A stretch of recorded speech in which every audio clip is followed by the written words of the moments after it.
Hai semua, hari ini kita akan membahas salah satu materi mengenai kecerdasan buatan, yaitu masalah, ruang masalah, dan pencarian. Simak terus ya. Jadi, yang pertama kita akan membahas mengenai sistem kecerdasan buatan.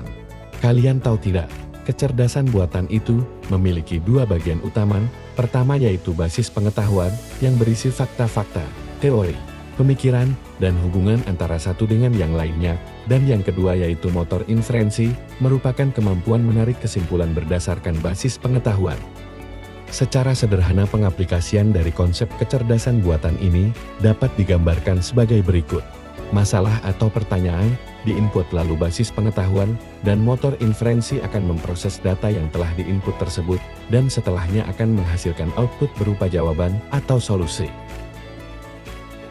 Selanjutnya di sini ada sistem yang digunakan untuk menyelesaikan masalah. Yang pertama, yaitu mendefinisikan masalah dengan tepat. Pendefinisian ini mencakup spesifikasi yang tepat mengenai keadaan awal dan solusi yang diharapkan. Yang kedua, menganalisis masalah tersebut, serta mencari beberapa teknik penyelesaian masalah yang sesuai. Ketiga, merepresentasikan pengetahuan yang perlu untuk menyelesaikan masalah tersebut.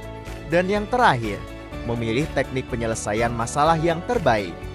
Ruang masalah atau ruang keadaan merupakan suatu ruang yang berisi semua keadaan yang mungkin terjadi.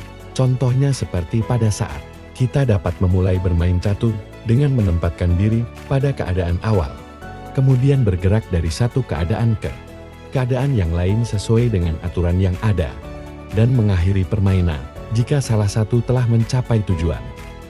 Secara umum, untuk dapat mendeskripsikan masalah dengan baik kita harus melakukan hal-hal berikut. Mendefinisikan suatu ruang atau State space. menetapkan satu atau lebih keadaan awal. Initial state. Menetapkan satu atau lebih tujuan. Goal state.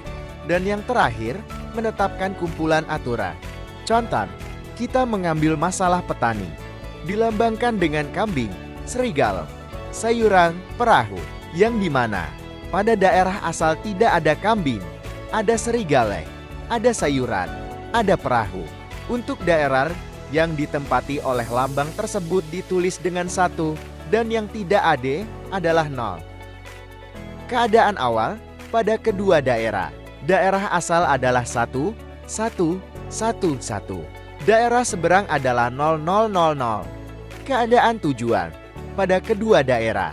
Daerah asal adalah 0, 0, 0, 0. Daerah seberang adalah 1, 1, 1, 1. Aturan pertama, kambing menyeberang. Aturan kedua, sayuran menyeberang. Aturan ketiga, serigala menyeberang. Aturan keempat, kambing kembali. Aturan kelima, sayuran kembali. Aturan keenam, serigala kembali. Aturan ketujuh, perahu kembali.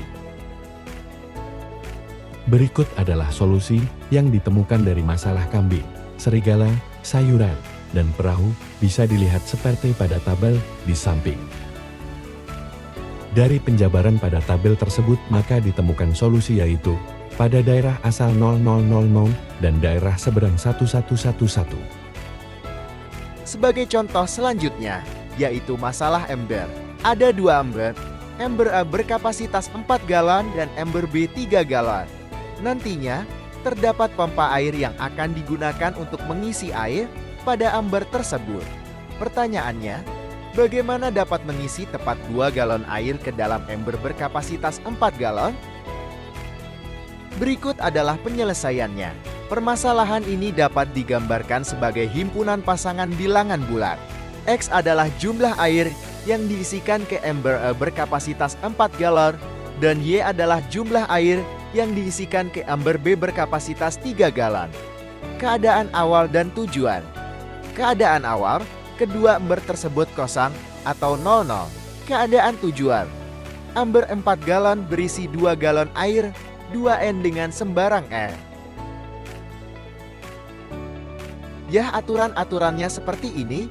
Diasumsikan kita dapat mengisi ember air itu dari pompa air, membuang air dari ember keluar. menuangkan air dari ember yang satu ke ember yang lain. Maka dari itu, kita bisa membuat beberapa aturan sebagai berikut.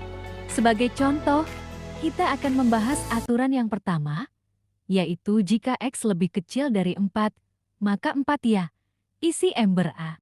Begitu juga dengan aturan-aturan lainnya. Nah, dari aturan-aturan tersebut, kita bisa menemukan dua solusi nih teman-teman, seperti yang terlihat pada tabel di samping ini. Selanjutnya di sini, kita akan membahas mengenai representasi ruang keadaan atau graf keadaan. Yang pertama, node-node keadaan awal dan keadaan baru yang akan dicapai dengan menggunakan operator, dan yang kedua, node-node saling dihubungkan dengan menggunakan arc atau busur yang diberi panah untuk menunjukkan arah dari suatu keadaan ke keadaan berikutnya. Nah teman-teman, sekarang kita akan membahas tentang pohon pelacakan atau pencarian. Pohon pencarian ini menggambarkan keadaan secara hierarkis. Node pada level 0 disebut akar atau root yang berarti menunjukkan keadaan awal dan memiliki beberapa percabangan yang terdiri atas beberapa node disebut anak atau child. Sedangkan node yang tidak memiliki anak disebut daun atau leaf yang berarti menunjukkan akhir dari suatu pencarian, dapat berupa tujuan yang diharapkan atau jalan buntu bisa disebut juga dengan dead end. Berikut merupakan contoh dari pohon pelacakan atau pencarian bisa dilihat pada gambar di samping. Metode dalam pelacakan atau pencarian. Hal penting dalam menentukan keberhasilan sistem cerdas adalah kesuksesan dalam pencarian. Lalu, apa itu pencarian? Pencarian merupakan suatu proses mencari solusi dari suatu permasalahan melalui sekumpulan kemungkinan ruang keadaan atau state space. Sedangkan ruang keadaan merupakan suatu ruang yang berisi semua keadaan yang mungkin saja terjadi.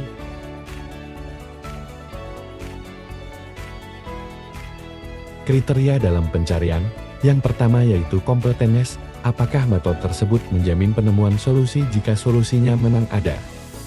Kedua, time complexity, menyangkut berapa lama waktu yang diperlukan dalam pencarian.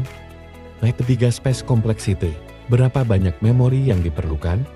Dan yang terakhir adalah optimality, apakah metode tersebut menjamin dapat menemukan solusi yang terbaik jika terdapat beberapa solusi berbeda. Selanjutnya yaitu teknik pencarian. Teknik pencarian terbagi menjadi dua yaitu pencarian buta atau blind search dan pencarian terbimbing atau heuristic search. Pencarian buta atau blind search adalah pencarian yang dalam proses pencariannya tidak ada informasi awal yang digunakan. Pencarian ini terbagi menjadi dua, yaitu pencarian melebar pertama atau breadth first search dan pencarian mendalam pertama atau depth first search. Selanjutnya yaitu pencarian terbimbing. Teknik pencarian terbimbing merupakan teknik yang dalam proses pencariannya sudah memiliki informasi awal yang digunakan. Teknik pencarian terbimbing ini juga terbagi menjadi dua. Yang pertama yaitu pendakian bukit atau hill climbing, dan yang kedua yaitu pencarian terbaik pertama atau best first search. Breadth first search. Cara kerja teknik ini yaitu semua node pada level N akan dikunjungi terlebih dahulu sebelum mengunjungi node-node pada level N plus 1 dan pencarian dimulai dari node akar terus ke level 1 dari kiri ke kanan, kemudian berpindah ke level berikutnya dari kiri ke kanan, hingga solusi ditemukan. Keuntungan dan kelemahan breadth first search. Keuntungan jika menggunakan teknik ini yaitu tidak akan menemui jalan buntu. Dengan kata lain, akan menjamin ditemukannya solusi, jika solusinya memang ada, dan solusi yang ditemukan pasti yang paling baik. Keuntungan lainnya adalah, jika ada satu solusi, maka breadth first search akan menemukannya. Jika ada lebih dari satu solusi, maka solusi minimum akan ditemukan. Namun teknik ini juga memiliki kelemahan, antara lain membutuhkan memori yang banyak, karena harus menyimpan semua simpul yang pernah dibangkitkan. Hal ini harus dilakukan agar BFS dapat melakukan penelusuran simpul-simpul sampai di level bawah, dan teknik ini juga membutuhkan waktu yang cukup lama saat digunakan. Dan yang terakhir, kita akan membahas Depth first search. Pada teknik ini, pencarian dilakukan pada suatu simpul dalam setiap level dari yang paling kiri. Jika pada level yang paling dalam tidak ditemukan solusi, maka pencarian dilanjutkan pada simpul sebelah kanan dan simpul yang kiri dapat dihapus dari memori.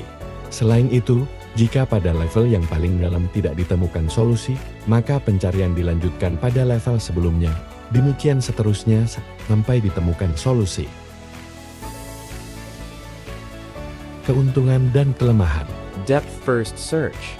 Keuntungan teknik ini yaitu membutuhkan memori relatif kecil, karena hanya node-node pada lintasan yang aktif saja yang disimpan. Keuntungan selanjutnya, teknik ini dapat menemukan solusi tanpa harus menguji lebih banyak lagi dalam ruang keadaan. Jadi jika solusi yang dicari berada pada level yang dalam dan paling kiri, maka DFS akan menemukannya dengan waktu yang cepat. Sedangkan untuk kelemahan teknik ini yaitu, mungkin saja kita tidak menemukan tujuan yang diharapkan. Karena jika pohon yang dibangkitkan mempunyai level yang sangat dalam, atau tak terhingga, tidak komplit, karena tidak ada jaminan menemukan solusi. Kelemahan lainnya pada teknik ini yaitu, kita hanya mendapat satu solusi pada setiap pencarian. Karena jika terdapat lebih dari satu solusi yang sama tetapi berada pada level yang berbeda, maka DFS tidak menjamin untuk menemukan solusi yang paling baik, atau bisa juga disebut sebagai tidak optimal.